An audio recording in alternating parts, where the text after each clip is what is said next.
Today we're going to go through one of the massive tile boards that I have made. This thing is two-sided. I'm going to walk you through how I made it. Obviously, a lot of my crafts, when I made them, I didn't have this channel in mind. Some of the stuff is really old. My channel's only 6 months old. So I'm going to walk you through how I made it. Anybody can make this. It's trial and error. Every time you make it, you're just going to make it a little bit better. So let's check out the video. So basically, we're gonna cover a rough outline. So this is 22 and 3/4, both sides. Okay, so one of the main tricks for this is however you're gonna start it. If I'm gonna go from 1 to 22, right? I'm gonna measure left to right. Do not flip the board around and go here, because now your one is going to be here and your one is going to be here. You might not think it makes a difference. Sometimes you're going to get to the end and it's not going to be the same size for you. So a couple ways around that. You could cut out, do all your line work before you cut the end off. And then whenever you get to the end, cut that one off. And then that's going to give you nice, even ones. You can do that. But if you're going to do this and it's already a cut piece, measure there, measure here. Go across, line them up. So you're going to go every inch, right? So you're going to go across, 2, it's going to go across. Then you're going to do it down here.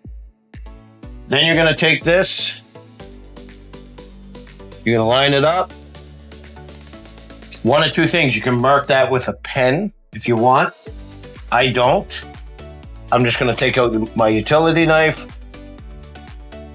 I'm going to put lots of pressure down so this doesn't move. And I'm going to make my first line. Then I'm going to go to where I measured my next one. I'm going to do the same thing. I'm going to do that all the way across. Then I'm going to flip this board around.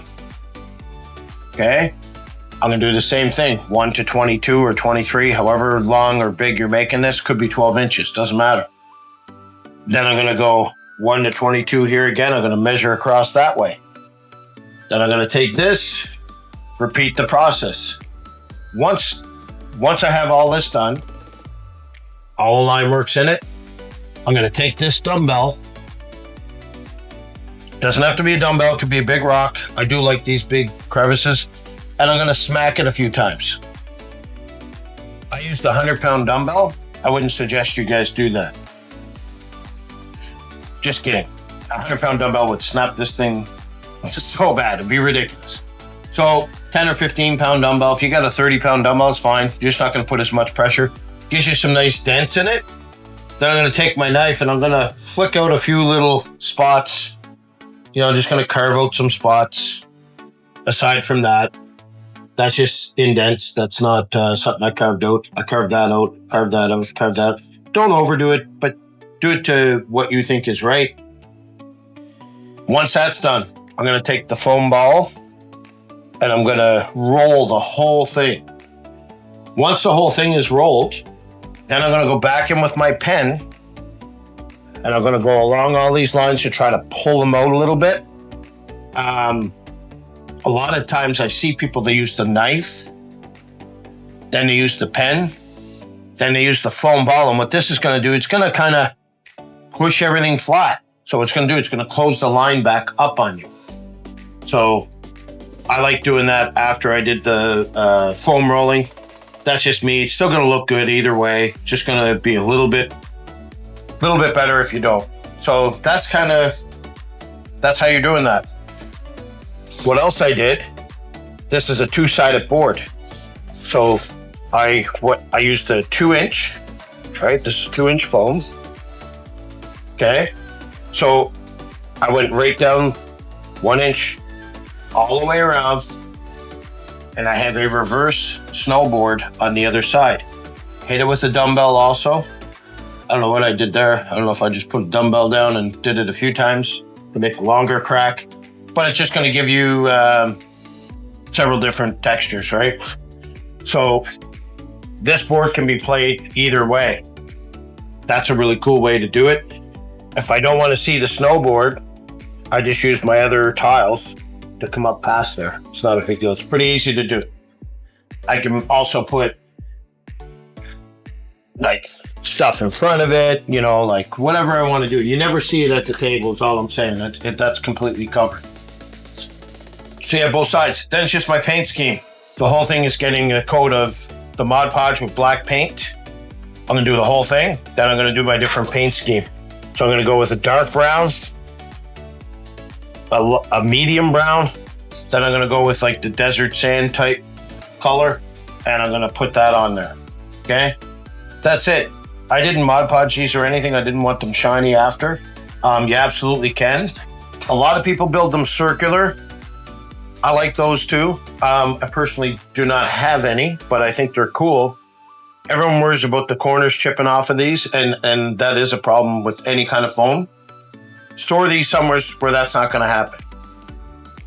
Right? Mine are completely out of the way in my garage, and I'm very careful when I move them.